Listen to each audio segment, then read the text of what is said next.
여러분 안녕하십니까? EBS 초대석 정관용입니다. 사랑하면 알게 되고 알게 되면 보이나니 그때 보이는 것은 전과 같지 않으리라. 이런 조선시대의 명문장이 있습니다. 이 문장을 그냥 아는 만큼 보인다 라고 하는 간결한 문구로 우리에게 알려주신 분, 500만 부 이상 팔린 이 나의 문화유산 답사기, 새삼 소개가 필요 없는 분이죠. 명지대학교 미술사학과 유홍준 석좌교수 오늘 만나겠습니다. 교수님 어서 오십시오. 반갑습니다. 네.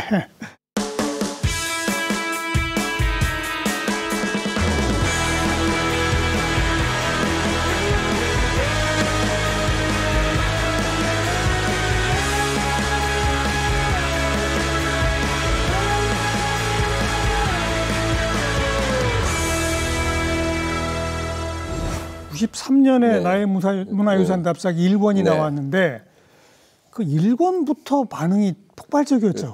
그거는 사회적 현상이었죠. 어떤 사회적 현상이요?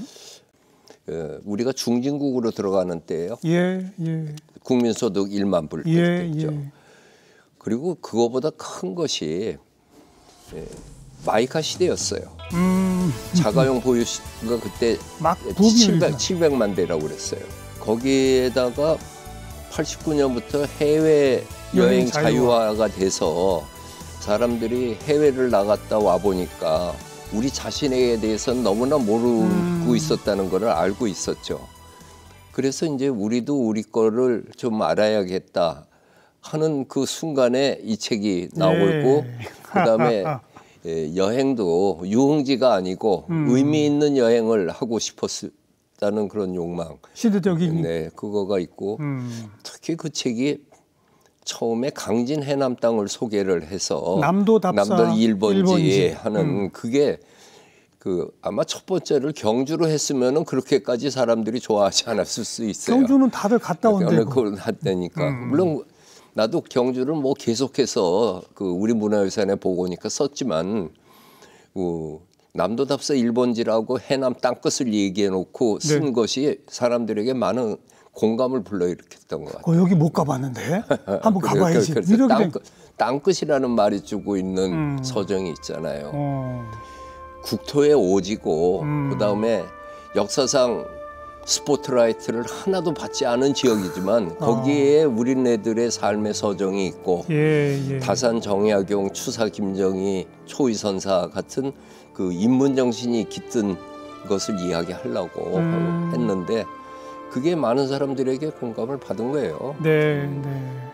그렇게 해서 첫 번째 책이 엮여져 나오면서부터 이제 이걸 2권, 3권, 4권으로 이어가야지라는 생각이 3권까지는 내가 써야 된다고 생각하고 스트레이트로 쓰고 그다음에 3권을 쓰면서 이제 나 자신은 작가라는 의식보다 미술사가라는 지금도 그렇게 생각해서 이제 본업으로 돌아가겠다.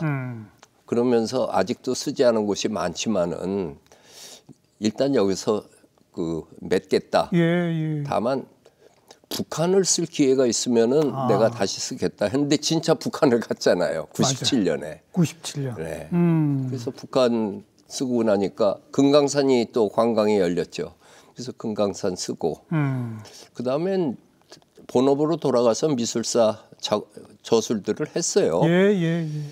그랬는데 문화재청장을 시켜줘서 4년 하시고 그다음에 학교로 복귀해가지고서는 이제는 한국미술사 통사를 하나 써야겠다. 그래서 그 작업을 쓰다가 보니까 충청북도하고 제주도에서 왜 우리 지역은 한 번도 안 쓰냐고 소외시켰냐고. 딴 데는 다 썼는데.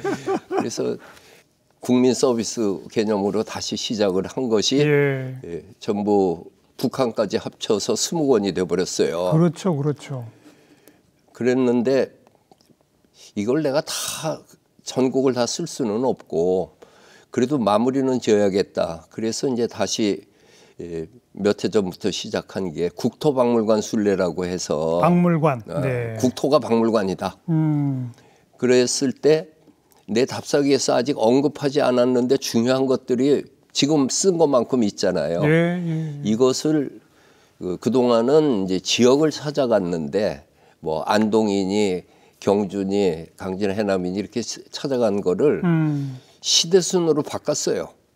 그래서 그 책을 쭉 읽으면은 우리 역사가 보일 수 있게. 아, 그건 역사 시대로. 구석기 시대, 연천 전곡리 유적지, 신석기 시대, 부산 영도, 예. 동삼동 폐총, 삼국시대 고분 경주에 있는 그 고분 신라 얘기하고 고구려는 저 만주 지반에 있는 광개토대왕비 그렇죠. 예, 그쪽을 썼고 그렇게 해서 가야 시대가 들어가는 것까지 쓴 게 2권이에요.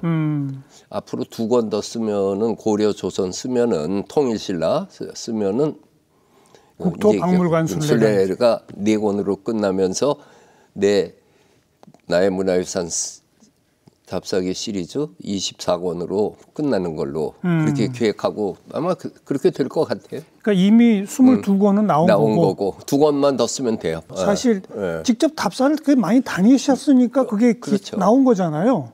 그게 그 답사의 시작은 언제라고 봐야 됩니까? 내가 저 개간미술 잡지 기자로 있다가 이제 본격적으로 미술평론 하겠다고 예. 동아일보 신춘문예 등단하고 81년도인가 네, 했죠. 그리고 84년에 사람들이 민중 이런 거를 찾는 때인데 그렇죠. 미술대학에서의 교육은 한국 미술사를 잘 안 가르쳤어요.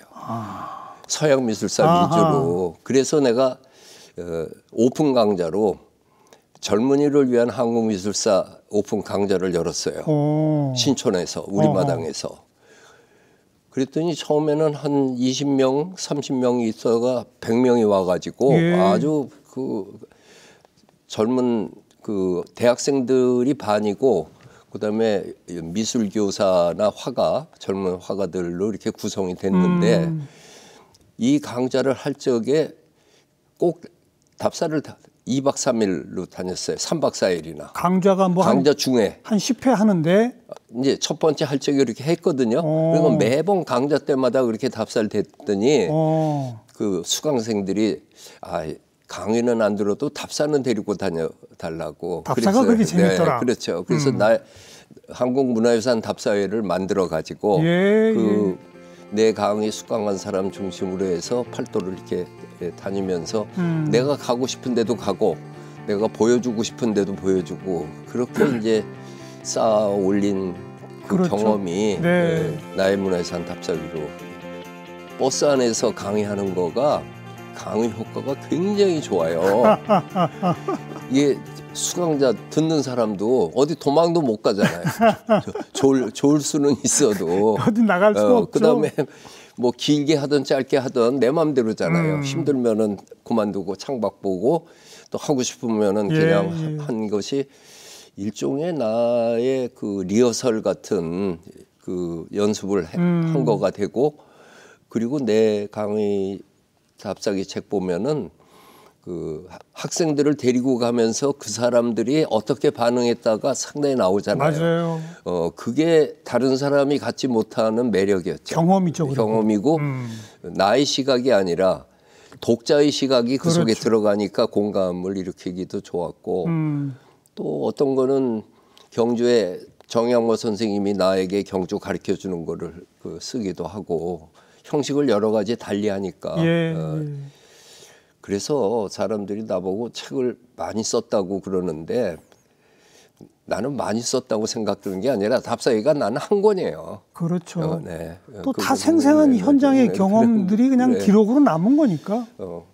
그다음에 정관영 선생은 이해를 할 텐데 90년대만 하더라도 이 학문의 세계의 칸막이가 굉장히 심해서 그럼요. 요걸 조금 넘어가면은 뭐 그 남의 영역 들어간 걸로 욕하고 또 겁나서 못 하는데 내가 미술사면서도 이 미술사의 작품이 아니고 문화유산이라는 개념으로 쓰니까 여기에 역사도 얘기하고 국문학도 얘기하고 민속학도 얘기하고 또 시와 소설 이런 것들의 이야기도 넣으니까 그게 사람들에게 요즘 얘기하는 게 그게 통섭인가 봐요.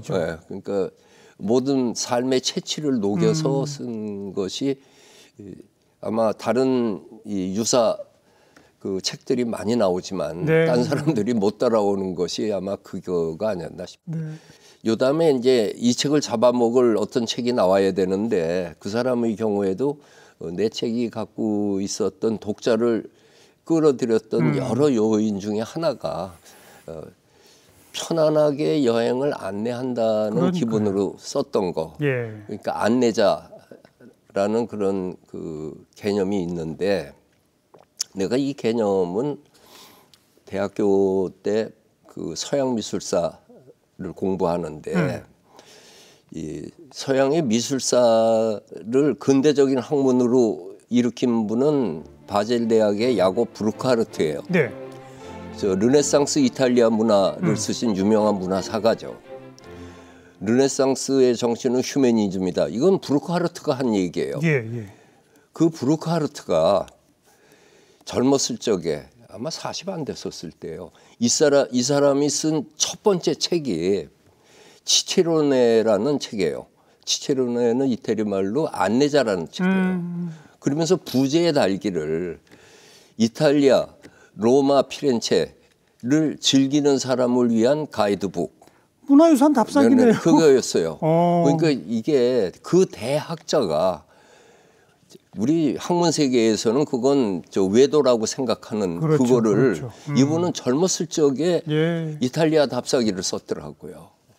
그래서 나는 브루크하르트의 르네상스 문화라는 그 문화사 책보다 이 안내자 같은 책, 예, 알겠습니다. 이런 것을 써보고 싶다는 마음이 그때 있었을 거예요. 그때는 뭐 내가 이런 저자가 되리라는 생각은 못했겠지만. 근데 아무튼 그렇게 그 답사를 같이 인솔하고 가기 위해서 따로 다 준비하고 하죠. 공부하고 다 하셔야 되잖아요. 엄청 하죠. 그러니까요. 그리고 인터넷이 없던 시절이라 내 방에 있는 책을 내가 부여에다가 반 이상 정했는데 안 쳐봤지만은 아마 한 5만 권 될 겁니다. 그리고 더 중요한 거는 카메라. 그렇죠. 전부 지금 디지털이 아니고 전부 필름으로 슬라이드로 찍었잖아요. 예. 여기에 보여주고 있는 거 다 내가 찍은 사진들인데. 여기 몇 가지가 있는데 우선 뭐 이왕 그게 유명한 부석사 베을린 기둥에 기대서서 내다본 풍경입니다. 무량수전 앞쪽. 부석사 무량수전 앞쪽이군요. 네, 기둥에 기대서 보면은 저 정원이 그러니까 베을린 기둥에 기대서서 그러니까 건물이 중요한 것보다도 거기에서 보는 풍경 사용자 입장. 기가 막히네요. 그리고 이 가문사 탑은 가문사지 5층 석탑. 네, 3층 석탑, 3층 석탑. 쌍탑.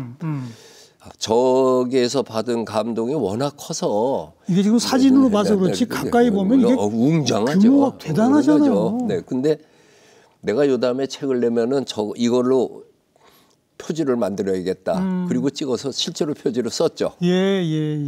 그리고 많은 사람들이 나한테 어디 좀 한적한 곳으로 추천하라고 그러면은 여기 합천 영암사터 황매산을 배경으로 해서 폐사지에 쌍사자 석등 하나가 툭 서 있어요. 딴 거 없고 석등만 있어요? 있어요. 정말? 축대, 돌축대. 요거만 있어요? 있어요. 이 새로 짓는 절은 저 아래쪽으로 있고. 근데 우리나라 건축에서 사이트가 로케이션이 얼마나 중요한가를 보여주는 거. 사람들이 답사 가면은 여러 선수들이 있는데 조용하던 사람도 거기서 이제 감흥이 일어났는데 아주 조용한 분인데 여기 영암사터에 왔더니 한 분이 선생님 제가 사실은 성악을 했는데 노래하시겠다고. 여기 와서 보니까 노래를 한 곡 부르고 싶습니다. 그리고 그리운 금강산을 부르는데 참 그 라이브죠. 그렇게 사람들의 신곡을 울립니다. 이 사진들이 다 직접 찍으신 그렇죠. 사진들. 카메라로 찍었어요. 그 같이 답사 동행한 분들도 매우 특별한 분들도 많잖아요. 특별하게 기억에 남는 답사라면 어떤 게 또 있으세요? 많죠. 많은데 지금은 이제 50대, 60대가 됐죠. 나하고 같이 다닌 사람으로 박물관 큐레이터도 있고 또 대학 교수도 있고 잘 나가는 화가도 있고 있는데 이 사람들이 현장에 와가지고 반응하는 게 어떤 면에서는 나보다 감각이 빠르거나 다른 게 있어요. 예를 들어서 화순에 있는 운주사에 있는 와불 석불들이 있는 거, 예. 거기 보면은 불상 하나는 그냥 평범하게 생겼지만 그게 50개, 60개가 집체적으로 설치 미술로 돼 있으니까 예. 거기서 감동을 받잖아요. 근데 나는 이론적으로 감동하는데 거기에 처음 버스에서 내려서 걸어온 화가나 미술교사나 미술대학 여학생들 걔네들이 감각이 굉장히 빨라요. 감수성이 보면서 그냥 나보다 좋아서 그 날뛰는 거를 네. 보면서 배웠죠. 배웠어요.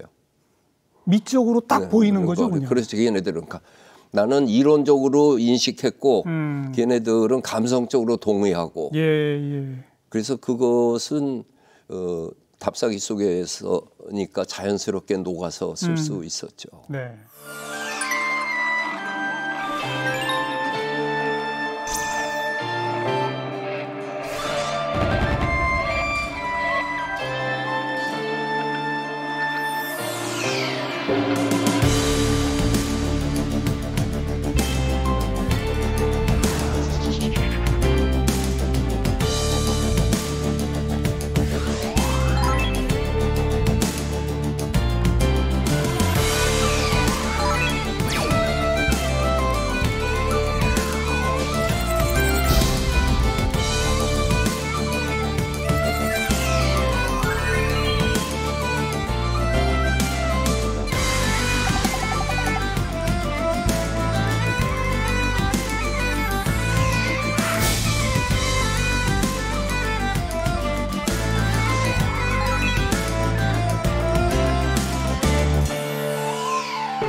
지금 우리 교수님 앞에 부채가 여러 개 놓여 있는데 이거 이 부채에다가 뭘 이렇게 메모하셔가지고 이게 뭡니까?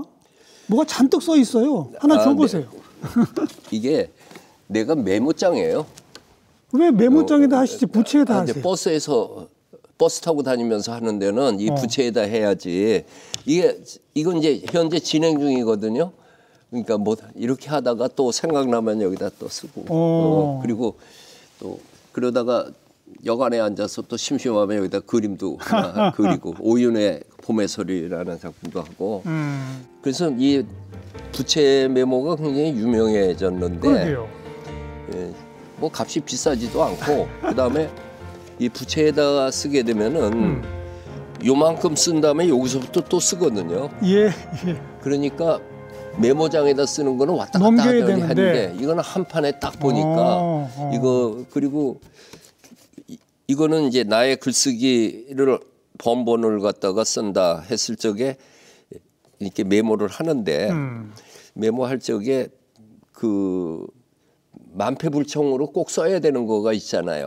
그것들을 이렇게 박스로 써가지고 요거는 잊지 않게 이렇게 해놔갖고 그러니까 한 편에 글 나오는 거에 설계도가 되죠. 우선 강의의 설계도고. 그렇죠. 그다음에 이제 그게 글이 되고. 글이 되고.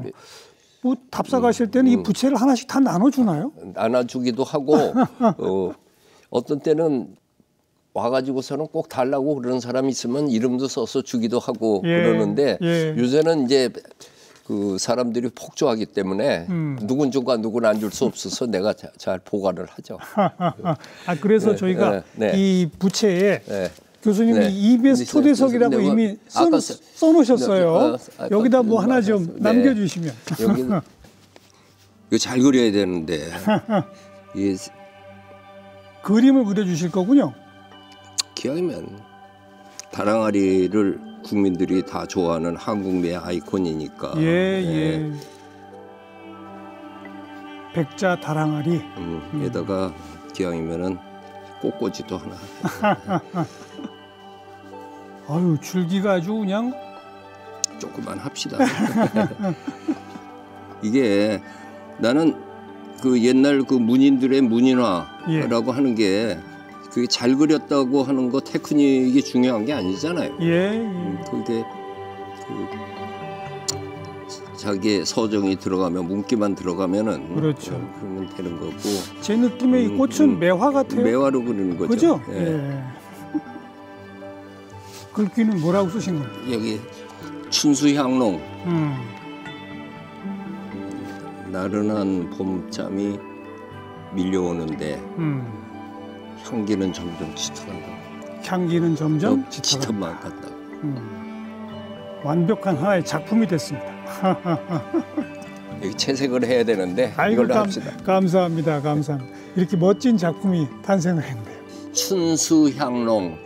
봄잠이 나른하잖아요. 예. 나른한 봄잠이 밀려오는데 향기는 짙어만 간다. 내 호가 외산이에요. 예. 박화대자. 예. 외산사. 그렇다. 알겠습니다. 근데 다랑아리는 온 국민의 아이콘이기 때문에 그렇죠. 보면은 넉넉하잖아요. 게다가 거기 위에 아주 매화가 흐드러지게 폈네요. 우리 문화유산 답사기 총 20권 이야기 나온 끝에 세 군데만 꼽으신다면? 일반인들이 다 즐길 수 있으면 좋은데 못 즐기지만 그래도 석굴암이죠. 그래서 나는 지금도 문화재청 소유가 아니고 불국사 소유잖아요. 네. 그러니까 그 불국사에서 그 조치를 해야 되는데 아침 예불 끝나고 나서 7시부터 8시, 저녁 예불 끝나고 나서 저녁 7시에서 8시, 그 1시간씩은 30명씩 제한해서 높은 가격을 받고 예약을 받았으면 좋겠어요. 그 안에 들어가는 걸로. 그렇죠. 지금은 다 이게 막혀 있어서. 막혀서 유리장 앞에서 이렇게 면회하다 오는 것 같잖아요. 근데 그거는 외국에서도 관람객이 많이 들어올 적에 몰릴 적에 철저한 예약제와 고액의 관람료를 가지고 그리고 통제를 해요. 그러니까 꼭 필요한 사람은 그렇게 갈 수 있는 거 아니겠어요. 근데 석굴암은 세계사적으로 봤을 적에도 유래를 찾아볼 수 없는 우리 민족의 가장 위대한 문화유산이라고 꼽으니까 과학적으로도 그렇고 종교적으로 그렇고 미술적으로 그렇고 그건 반드시 해야 되고. 일본 석굴암이고. 그다음에 서울 사람들에게는 역시 서울 사람이 아니어도 종묘죠. 종묘 건축. 그거는 세계적인 건축가들이 전부 다 찬사를 그런 서양의 아덴의 파르테논 신전이 있으면 동양엔 서울에 종묘가 있다고. 가로로 쫙 있는 거. 일자로. 그 월대 1500평에 기둥과 지붕만 있는 데오는 그 엄숙성 그걸 얘기죠. 종묘. 세 번째 사찰로서는 하나 꼽으면 역시 부석사. 무량수전 보고 베울린 기둥에 기대서서 쫙 보면은 저 세계적인 건축가가 우리나라에 와서 설계 많이 했잖아요. 그 사람들이 오면은 우리 건축을 구경을 해요. 그래야 되잖아요. 물론이죠. 그러면 이 사람들이 반드시 가는 곳이 부석사, 종묘, 그리고 병산서원. 네, 그것을 안동에 있는 거. 그 다음에 일반적인 개념으로는 산사, 서남사를 비롯한 우리나라 산사가 우리나라는 절들이 다 산속에 있어서 그런 줄 아는데 그건 우리나라만 그런 거예요. 일본 봐요. 다운타운에 있잖아요. 맞아요. 그리고 울타리 치고 자연을 재현했잖아요. 우리는 그냥 잘 꾸며진 자연 속에 건물만 탁탁 넣으면 최고 명승지. 그렇죠. 오죽하면은 우리나라 산사 7군데가 유네스코 세계유산에 등재돼요. 알겠습니다. 석굴암, 종묘, 부석사, 그리고 병산서원까지. 또 가시면 병산서원, 서남사와 비롯한 산사. 알겠습니다. 그리고 이제 그 국토박물관 순례는 시대순으로 풀어놓으셨는데 그 시대순으로 그러면 역사적 시대순으로 뭐 구석기, 신석기, 그다음 삼국시대, 고려시대의 최고작은 뭐가 있습니까? 가장 대표적인 게 구석기는 연천 전곡리 유적지는 세계 고고학 지도를 바꿔놨어요.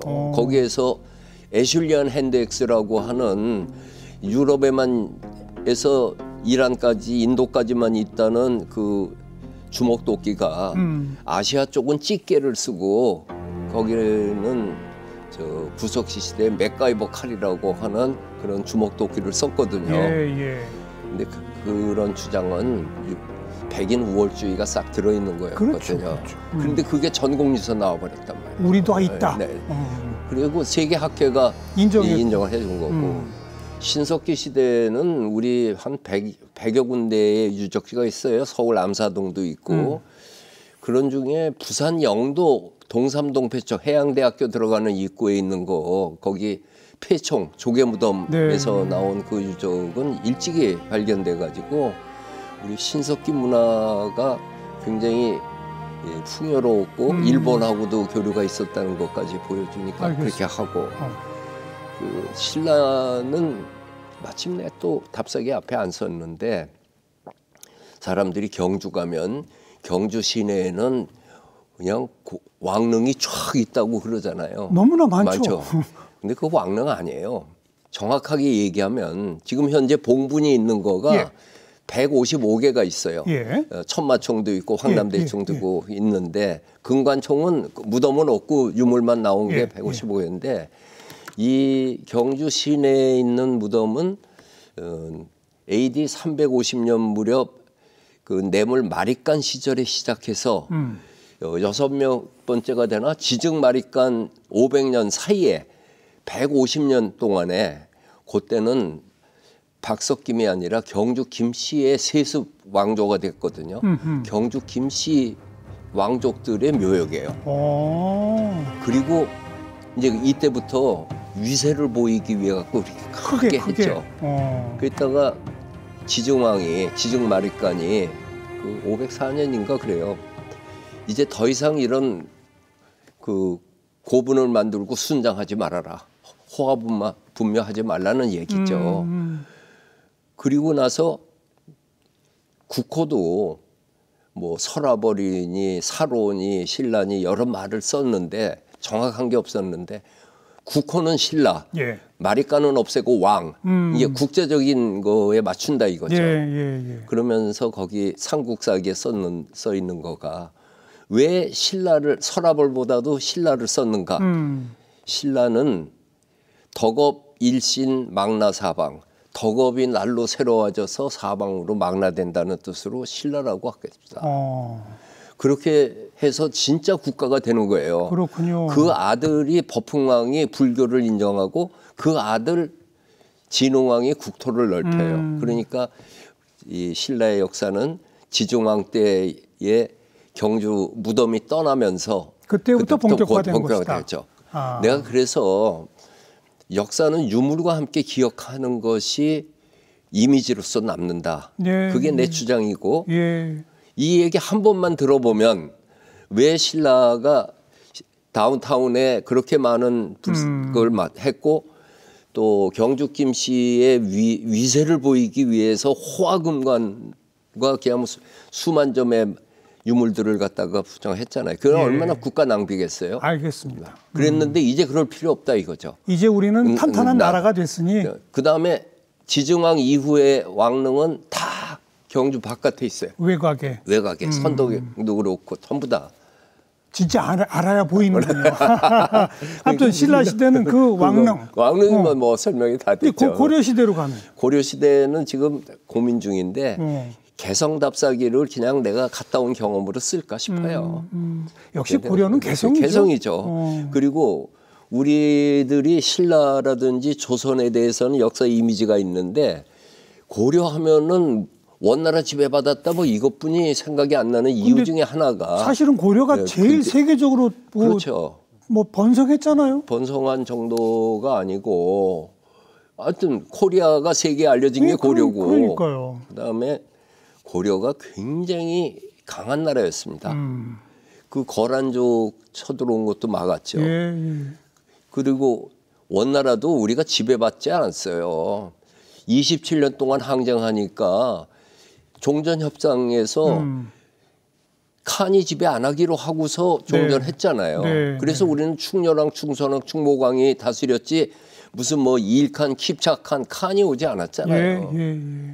또 더군다나 중국을 보면 고려가 475년인데 기간인데 그 기간 동안에 중국은 5대 식국 시대에서 시작해서 북송의 요나라의 변화가 원나라의 어마어마하죠. 5개 왕조가 뒤집어지는데도 그렇죠. 고려는 끝까지 자기를 유지했던 강한 나라였어요. 475년 그것만. 그리고 고려 청자가 엄청나게 뛰어나잖아요. 이거는 중요한 게 고려 시대는 고려 청자만 뛰어난 게 아니고 뛰어난 고려 청자를 만들 수 있는 문화 능력이 있었다는 거예요. 그렇죠. 예. 그렇게 해서 쓰고 조선 시대는 뭐 서원도 하나 또 새롭게 소개하고 서원. 싶고 서원은 뭐 그리고 워낙 많고. 그리고 맨 마지막에 가서는 우리 근대 역사의 아픔이 들어있는 독도 답사기를 끝내려고 그래.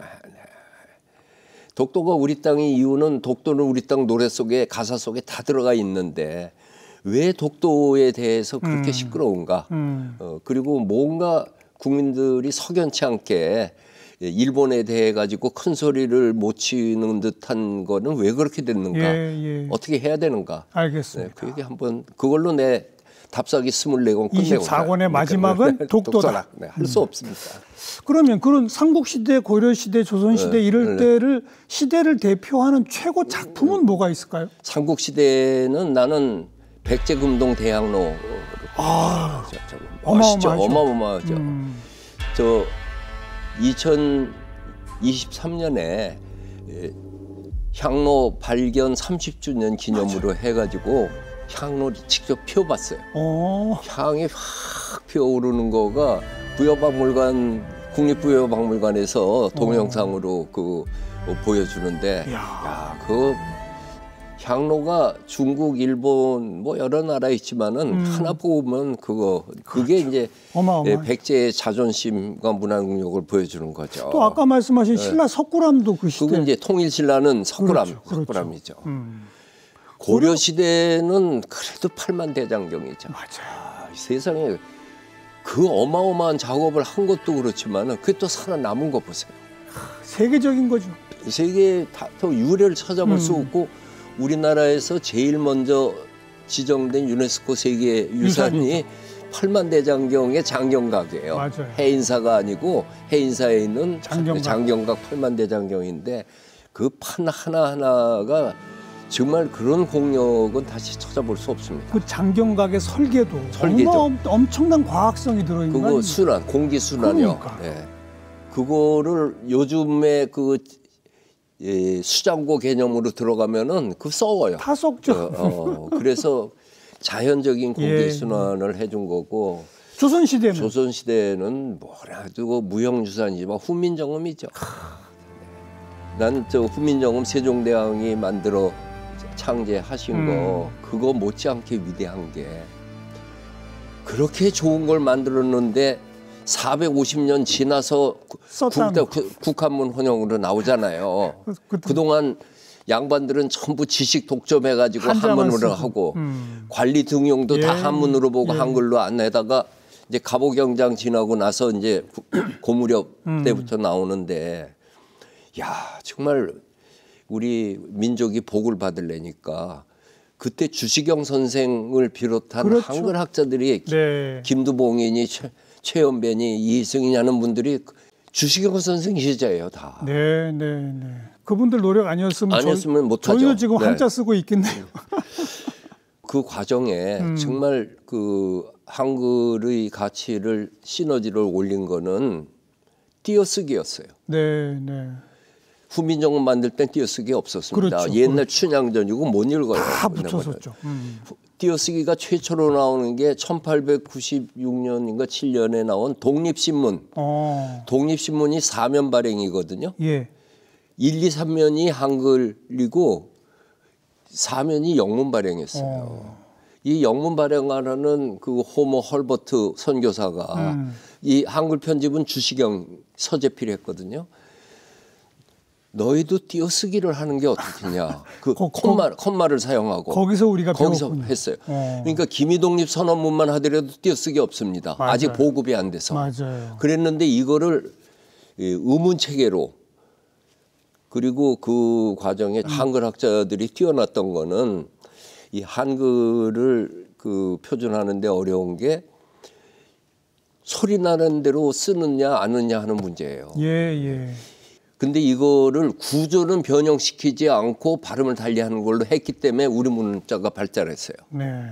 소리 나는 대로 썼으면 개판될 뻔한 거예요. 훈민정음 꼽으시더니 한글 역사까지 이제 쭉. 왜냐하면 내가 여태 먹고 사는 게 이 훈민정음 덕이죠. 그렇죠. 뭐 이렇게 네. 문화유산 답사기는 작가로서의 네. 영역이고 네. 본업이신 미술사가로서는 한국 미술사 강의를 6권 썼어요. 6권으로 완간하신 거죠.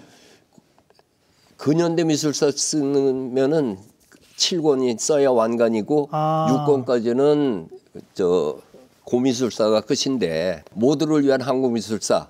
그러니까 누구든지 소파에 앉아서 편안하게 읽을 수 있는 한국 미술사 독본 통사.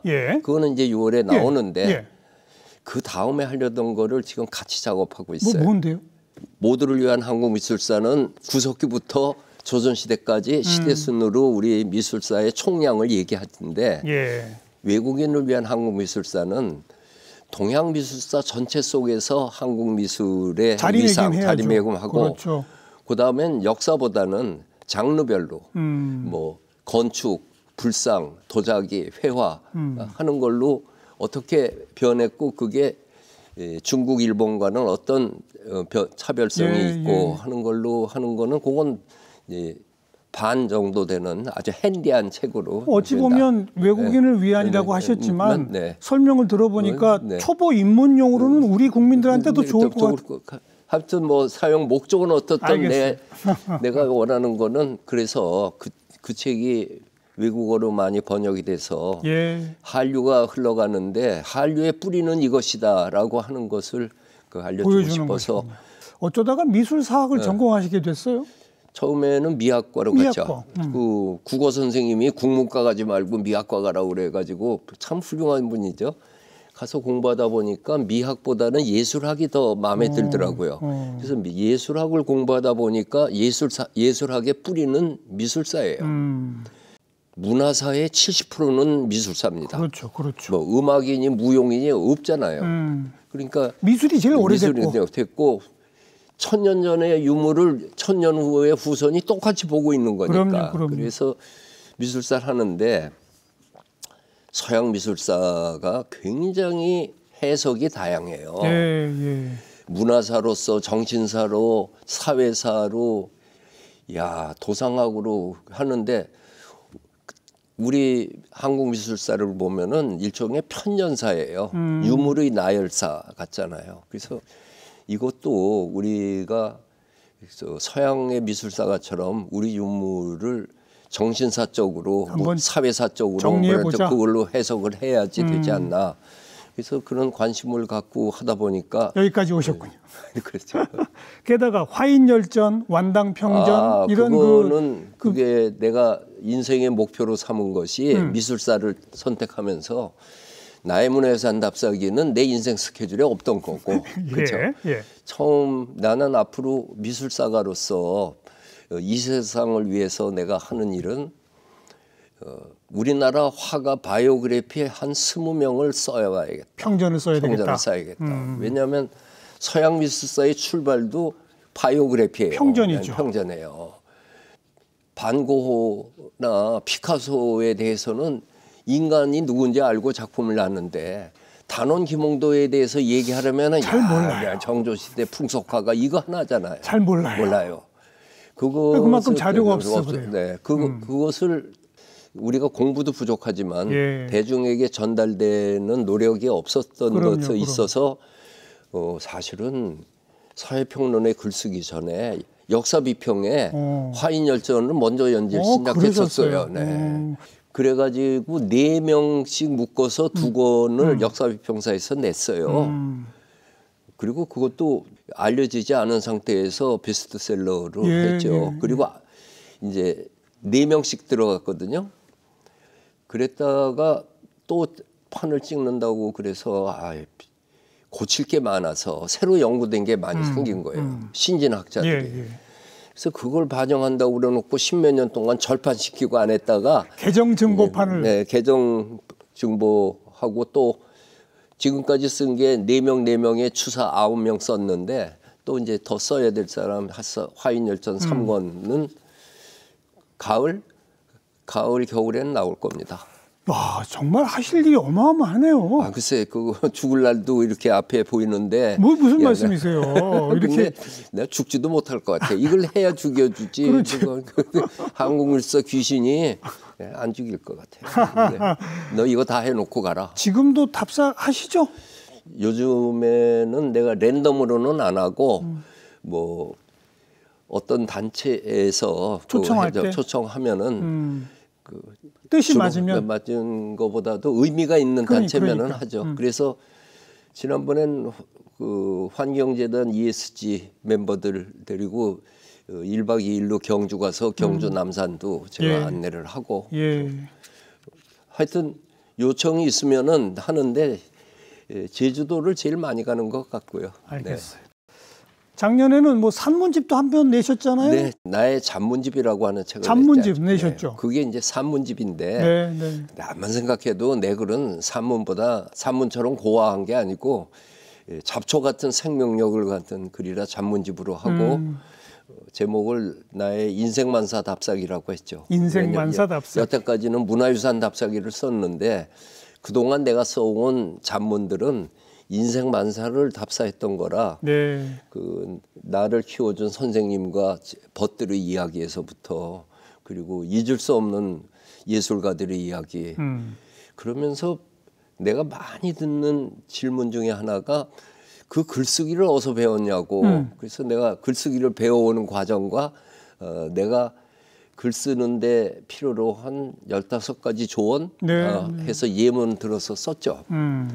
이제 산문집이라고 하는 것은 내가 책을 내려고 한 게 아니고 이 지식인에게는 그 시대의 지성으로서 한 분야의 전문가로서 살아가는 사명이 있잖아요. 그럼요. 그거는 원고지에다 쓰는 거거든요. 그렇죠. 그러니까 집회 현장에 가서 참여하는 것보다 좋은 글을 써가지고 사람들 지식인이라면 좋은 글이죠. 그러니까 지식인의 현장은 원고지다. 그런 개념으로 그동안 신문 잡지에 지면에 공개했던 것들을 모아서 낸 것이다 보니까 산문집이라고 안 하고 잡문집이라고 했습니다. 앞으로도 채워야 할 원고지 칸이 많습니다. 네, 그렇습니다. 기대하겠습니다. 오늘 아주 귀하고 좋은 말씀 잘 들었습니다. 고맙습니다. 네, 반가웠습니다. 네.